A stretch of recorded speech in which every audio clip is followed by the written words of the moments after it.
En janvier 2026, deux scènes s'allument au même instant, comme un seul signal. À Adougou, les rues vibrent sous les chants du peuple, tandis qu'à Simonstown, des coques chinoises et russes tracent sur l'Atlantique une signature nouvelle.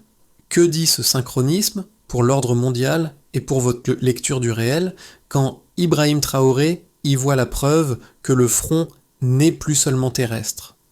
Ce matin-là, la mer devient message. Ce récit promet d'expliquer ce qui se joue réellement derrière des images qui ont fait le tour du monde, au-delà des symboles et des slogans. Il s'agit de comprendre comment une démonstration maritime apparemment lointaine se connecte à des choix politiques, économiques et sociaux très concrets, et pourquoi ces choix engagent bien plus que des alliances ponctuelles. L'enjeu est simple à formuler, mais lourd de conséquences. Qui contrôle les routes contrôle la marge de manœuvre des États. Dans ce cadre, la souveraineté cesse d'être un principe abstrait pour devenir une capacité mesurable soumise à des pressions, des coûts et des arbitrages. Ce qui est en jeu n'est donc pas seulement un rapport de force navale, mais la redéfinition progressive des règles du commerce, de la sécurité et de la dépendance économique. Ignorer cette dynamique reviendrait à manquer un déplacement silencieux du centre de gravité mondial. La question n'est pas de savoir si ce mouvement existe, mais jusqu'où il peut aller et à quel prix. La bascule est déjà mesurable. En un an, la proportion de navires non occidentaux traversant les couloirs atlantiques a augmenté de 47%, tandis que le tonnage combiné engagé par les flottes du BRIC+, lors des manœuvres de 2026, a dépassé 350 000 tonnes. Ces deux chiffres, pris ensemble, indiquent moins une démonstration ponctuelle qu'un changement de densité stratégique. Ils révèlent un déplacement silencieux du contrôle maritime, loin des cadres établis depuis des décennies. Dans cette lecture, Ibrahim Traoré n'interprète pas les données comme une quête de parité militaire, mais comme la preuve que la souveraineté peut se traduire en logistique, en coordination et en continuité d'action.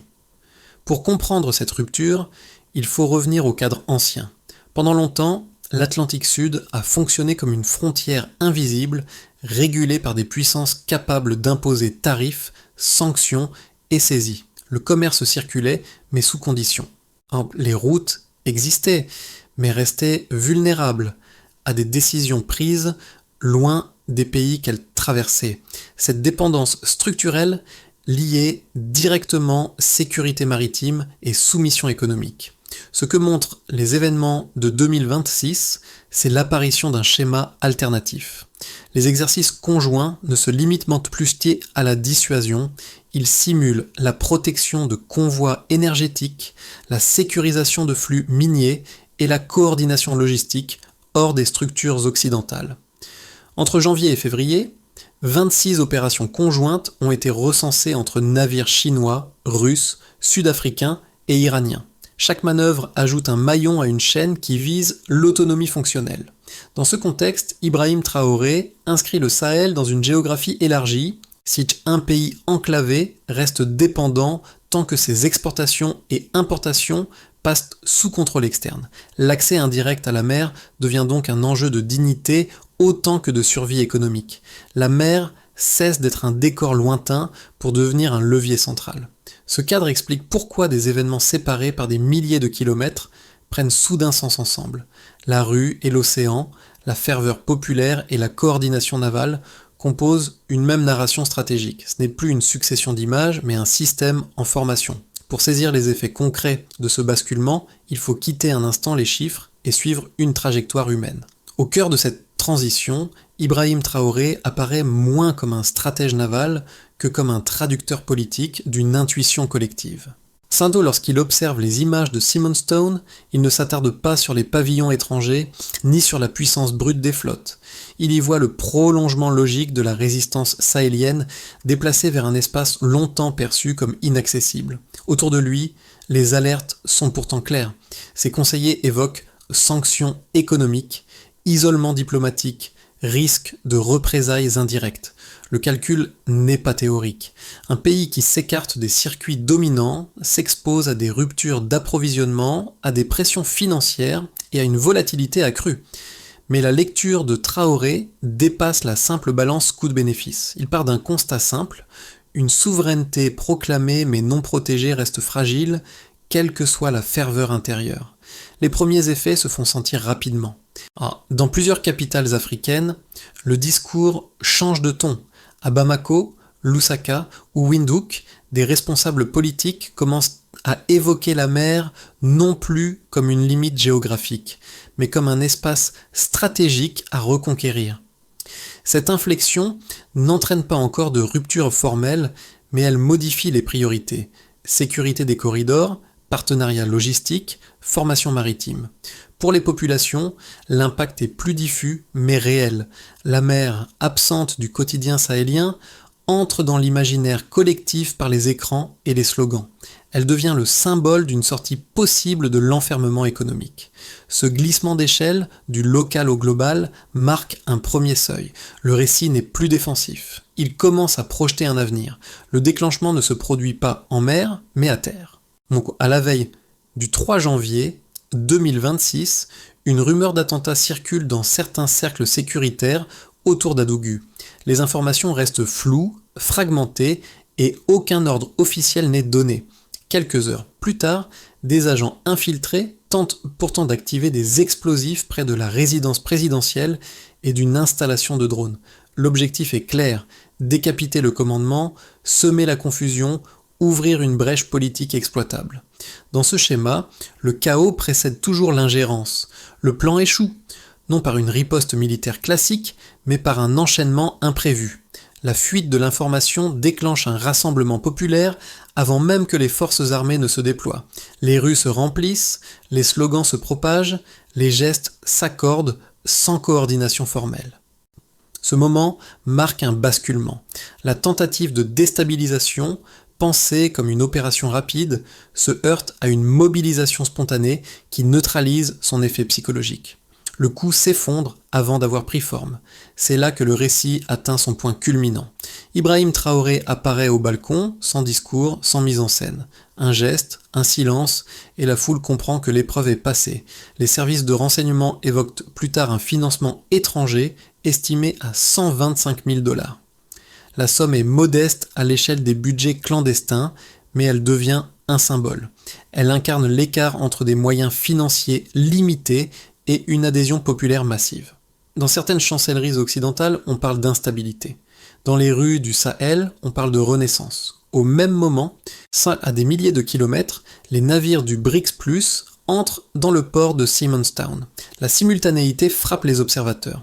Deux événements distincts, reliés par une même impulsion, reprendre la maîtrise du destin.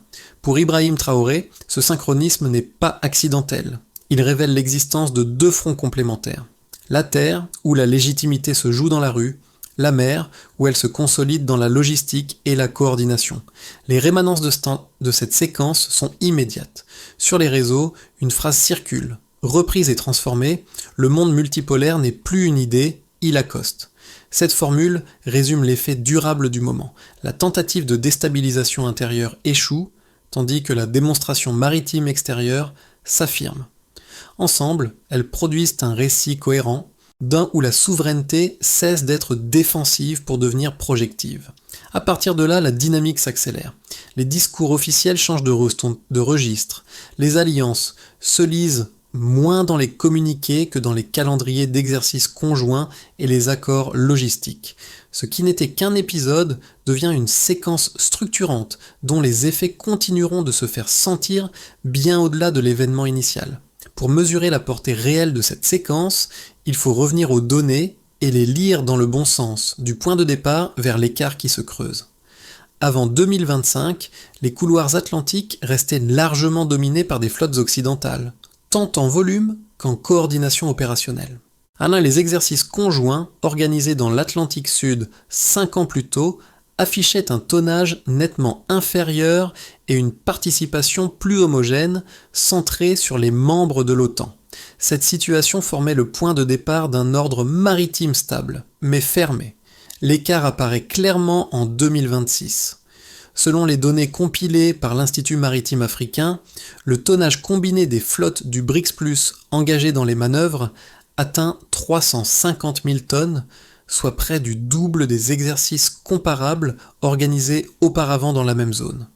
Ce chiffre ne décrit pas seulement une augmentation de masse navale, il signale une densité stratégique nouvelle capable de soutenir des opérations prolongées et coordonnées. Autrement dit, la présence devient soutenable dans le temps et non plus symbolique. Un second indicateur renforce cette lecture. Le rapport Balance 2026 souligne que la proportion de navires non occidentaux transitant par les couloirs atlantiques a progressé de 47% en un an. Cette évolution rapide indique une redirection des flux, mais surtout une confiance accrue dans des mécanismes de protection alternatifs. Les armateurs et les États n'ajustent pas leur route sur la base d'un discours, mais sur la perception du risque et de la fiabilité. Ici, l'écart traduit un changement de comportement mesurable. Un troisième ensemble de données concerne la coordination.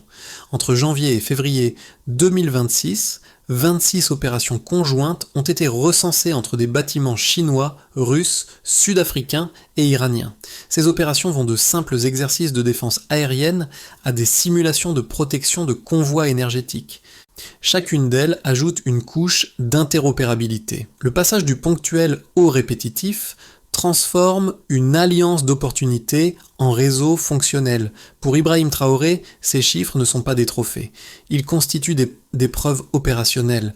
Il insiste sur le fait qu'une souveraineté maritime ne se mesure pas uniquement en nombre de navires, mais en capacité à sécuriser des routes sur la durée. Cette logique explique pourquoi les données logistiques comptent autant que les démonstrations militaires. Une route protégée réduit l'incertitude, stabilise les coûts et élargit la marge de décision économique. Les effets se prolongent dans la sphère financière. Dans les couloirs du FMI, les analystes observent une augmentation de 28% des transactions sud-sud effectuées en devises locales depuis le lancement des initiatives maritimes du BRICS. Ce mouvement reste partiel, mais il introduit un écart significatif par rapport au point de départ dominé par le dollar. L'écart ici n'est pas une rupture brutale, mais une érosion progressive d'un monopole monétaire. Pris ensemble, ces indicateurs dessinent une trajectoire cohérente. Le tonnage augmente, les flux se déplacent, la coordination s'intensifie et les transactions se diversifient. Chaque chiffre pris isolément pourrait être relativisé. Ensemble, ils forment un faisceau convergent. C'est dans cet empilement de écarts que Ibrahim Traoré voit la traduction concrète d'une souveraineté qui quitte le registre du discours pour entrer dans celui des systèmes. Les critiques occidentales les plus structurées avancent d'abord un argument de supériorité matérielle. Elles rappellent que les flottes de l'OTAN alignent toujours un nombre bien plus élevé de bâtiments actifs, dotés de capacités de projection et de technologies avancées. À leurs yeux, les manœuvres observées à Simonstown ne seraient qu'un épisode démonstratif, incapable de rivaliser durablement avec une puissance navale installée depuis des décennies. Dans cette lecture, l'asymétrie technologique rendrait toute comparaison illusoire. Un second argument porte sur la dépendance économique. Les sceptiques estiment que sans accès aux technologies occidentales, aux systèmes d'assurance maritime et aux infrastructures financières dominantes, les initiatives du Sud resteraient fragiles. Selon eux, la logistique ne peut fonctionner durablement en dehors des standards imposés par le Nord. Toute tentative d'autonomisation se heurterait tôt ou tard à des goulets d'étranglement techniques, juridiques ou financiers. Ces arguments reposent sur des constats réels, mais ils manquent la nature du changement en cours. Ibrahim Traoré ne cherche pas une parité militaire globale, ni une substitution immédiate des systèmes existants. La logique défendue est différente, déplacer le seuil de dépendance.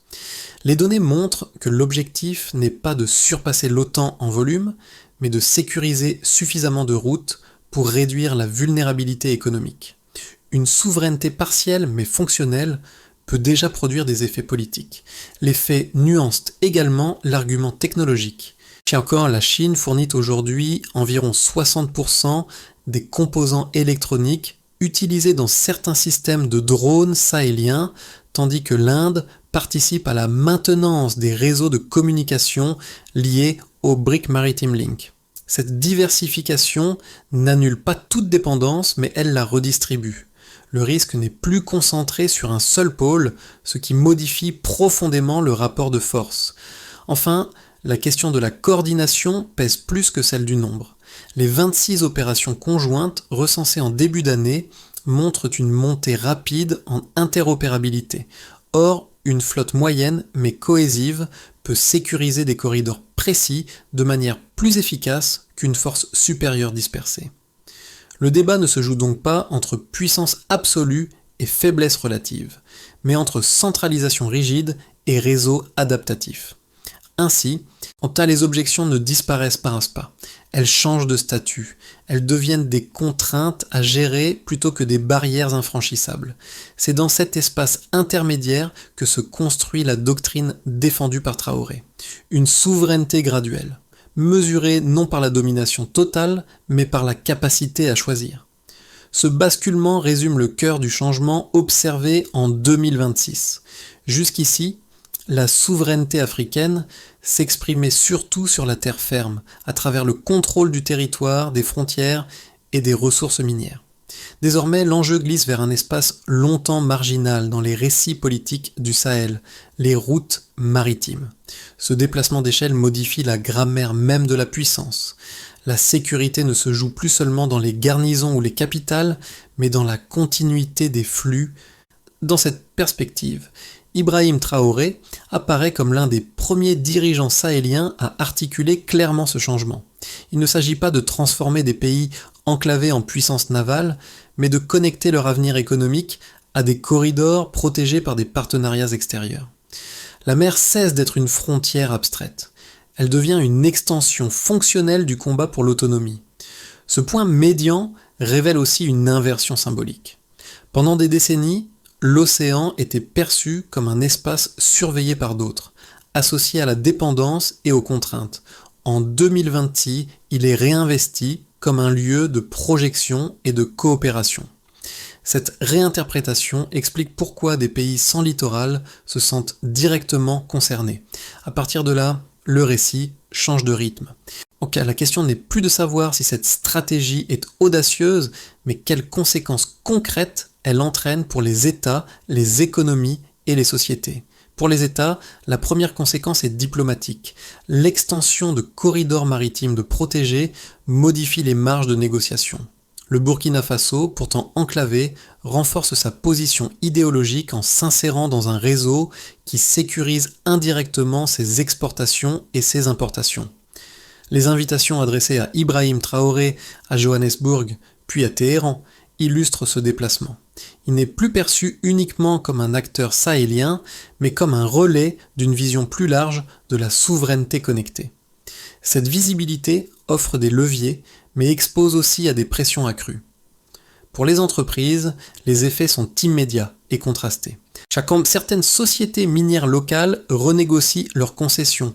Dans plusieurs cas, la part des revenus conservés par les acteurs nationaux dépasse désormais 40% contre environ 10% auparavant.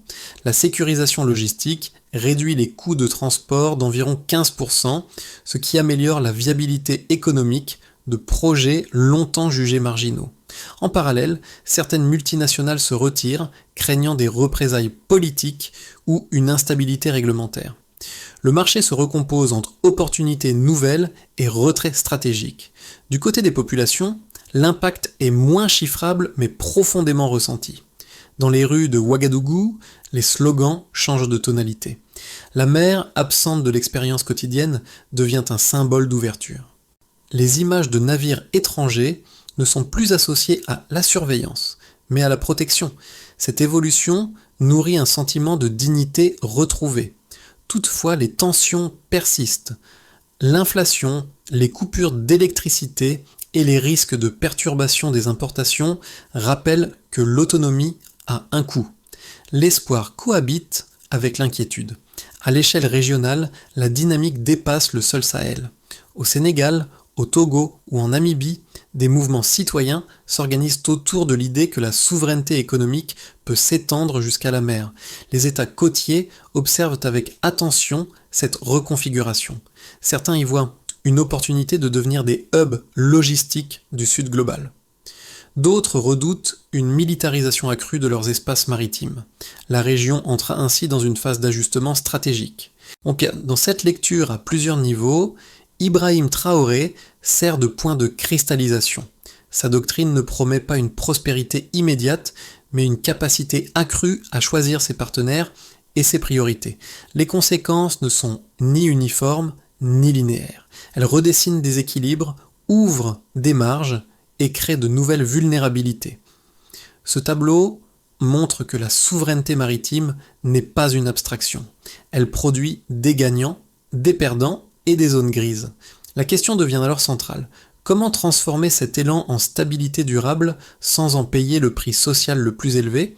Si l'on imagine d'abord une trajectoire sans rupture majeure, la dynamique actuelle se poursuit. Les exercices navals du BRICS+, s'installent dans un format élargi mais régulier, avec une montée graduelle de la coordination plutôt qu'une expansion spectaculaire. L'Afrique du Sud accueille un nouveau sommet maritime, et les corridors sécurisés s'étendent vers l'océan Indien. Les tensions avec Washington persistent, mais restent contenues dans le registre diplomatique et symbolique. Le Burkina Faso consolide alors un rôle de pivot idéologique plus que militaire. Et Ibrahim Traoré s'impose comme une figure régionale capable d'articuler souveraineté et coopération, sans provoquer d'escalade frontale. Si l'on se place dans une hypothèse plus favorable, l'effet d'entraînement s'accélère. De nouveaux États rejoignent la coalition maritime, notamment l'Angola et l'Indonésie, apportant des ressources, des ports et des routes supplémentaires. L'Union africaine, jusque-là prudente, adopte un cadre légal reconnaissant une forme de souveraineté maritime partagée, une première à l'échelle du continent. Cette reconnaissance institutionnelle réduit l'incertitude juridique et rassure une partie des acteurs économiques.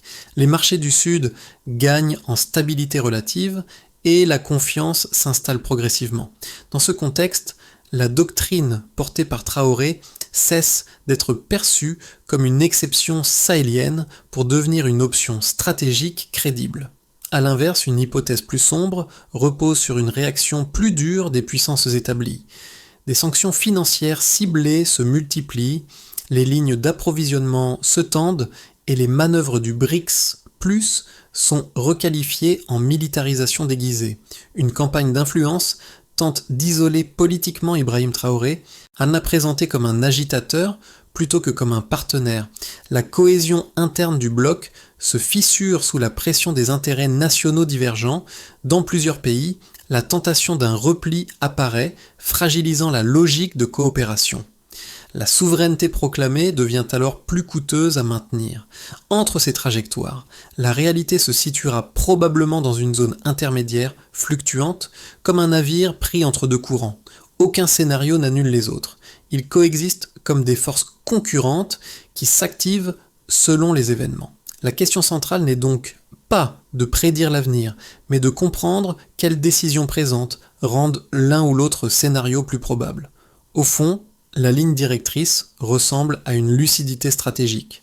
Avancer sans surestimer la vitesse du changement, mais sans sous-estimer sa profondeur. La souveraineté maritime ne se décrète pas, elle se stabilise par des choix graduels, des alliances réversibles et une capacité à absorber les chocs. À ce stade, la question se rapproche du quotidien. Ce déplacement stratégique, souvent décrit en termes abstraits, produit déjà des effets perceptibles pour différents groupes sociaux. Pour les travailleurs urbains, la sécurisation partielle des flux logistiques se traduit par une meilleure régularité de certains approvisionnements. Les pénuries ne disparaissent pas, mais leur caractère imprévisible recule, ce qui modifie la manière dont les ménages planifient leurs dépenses et leurs activités. Pour les acteurs économiques locaux, notamment les petites entreprises de transformation et de transport, la baisse des coûts logistiques crée une marge étroite mais décisive. Une réduction de 15% des frais de transport peut représenter la différence entre survie et fermeture. Cette amélioration reste fragile, dépendante de la continuité des corridors maritimes, mais elle introduit une respiration nouvelle dans des économies longtemps asphyxiées par les surcoûts. Du côté des jeunes générations, l'impact est surtout symbolique mais structurant. La souveraineté n'est plus seulement associée à des discours militaires ou politiques, mais à la possibilité concrète de commercer, d'exporter, d'apprendre sans passer systématiquement par des intermédiaires extérieurs. Cette projection modifie les aspirations. L'horizon professionnel s'élargit, même si les opportunités restent limitées dans l'immédiat. Pour les populations rurales, enfin, les effets sont indirects mais réels. Une logistique plus fluide influence les prix des intrants agricoles, l'accès au marché et la stabilité des revenus. Ces changements sont lents, souvent invisibles, mais ils pèsent sur la résilience des communautés face aux chocs climatiques et économiques. Dans cette lecture, la figure d'Ibrahim Traoré agit comme un point de référence, non parce qu'il incarne une solution miracle, mais parce qu'il relie une vision géopolitique à des attentes concrètes. Le risque est évident si les bénéfices tardent ou se concentrent, la déception peut remplacer l'élan. C'est ici que le récit se joue vraiment, au niveau de la cohérence entre promesses et expériences vécues. La souveraineté ne se juge pas seulement à l'échelle des États, mais à celle des trajectoires individuelles. À ce stade, la question n'est plus celle du principe, mais de la mise en œuvre. Une souveraineté maritime durable suppose une architecture concrète, articulée en étapes lisibles. Ibrahim Traoré commence par parler de la consolidation des corridors sécurisés. Les manœuvres conjointes doivent évoluer vers un mécanisme permanent de veille, de secours et d'escorte, placé sous un mandat multilatéral africain. L'objectif n'est pas l'affrontement, mais la continuité des flux. Le critère de succès est simple, la régularité des routes et la baisse de l'incertitude logistique. Ensuite, il met l'accent sur la formation. La création d'une école maritime régionale reliant les académies du Cap, de Luanda et de Dakar vise à former officiers, ingénieurs et logisticiens. Il s'agit de maîtriser autant le commerce que la défense. Le temps long devient ici un indicateur clé. Une génération formée localement réduit la dépendance externe et stabilise les compétences. Puis vient l'institutionnalisation des ressources souveraines. La charte proposée par Traoré entend garantir que toute ressource extraite, terrestre ou maritime, reste majoritairement détenue par ses citoyens. Le suivi se fait par des indicateurs de répartition des revenus et de transparence contractuelle. Cette étape transforme la souveraineté en règle, et non en exception négociée. Après cela, il aborde la communication sud-sud. Un réseau de partage de données, d'innovation et de signaux d'alerte permet de réduire l'asymétrie informationnelle. Mesurée par la rapidité de circulation des alertes et la coordination des réponses, cette couche informationnelle est souvent décisive. Enfin, en quoi l'équilibre politique reste central. Chaque étape doit intégrer des mécanismes d'ajustement pour absorber sanctions, retrait d'acteurs ou chocs économiques.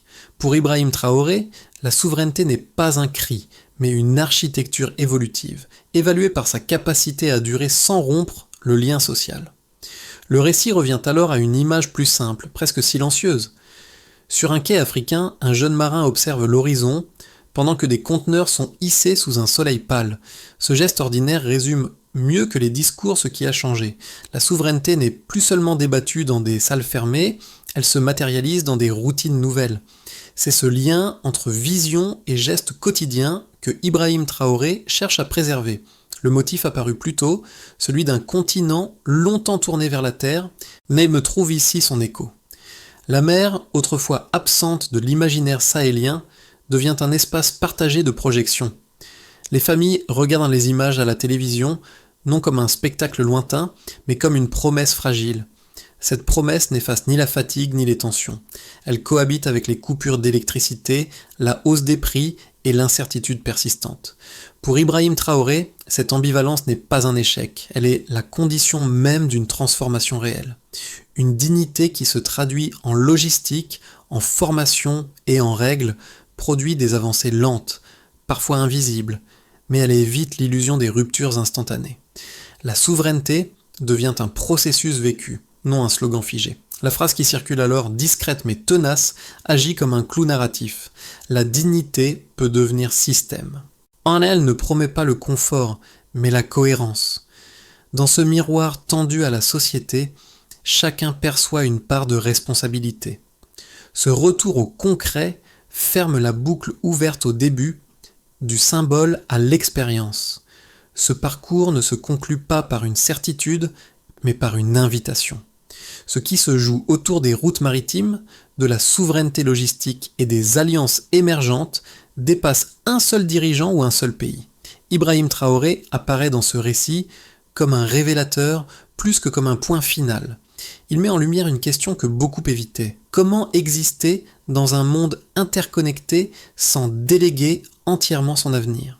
Pour les sociétés, l'enjeu est désormais collectif. La souveraineté ne se limite pas aux États. Elle concerne les entreprises qui choisissent leurs partenaires, les citoyens qui acceptent ou non les coûts de l'autonomie et les régions qui redéfinissent leur solidarité.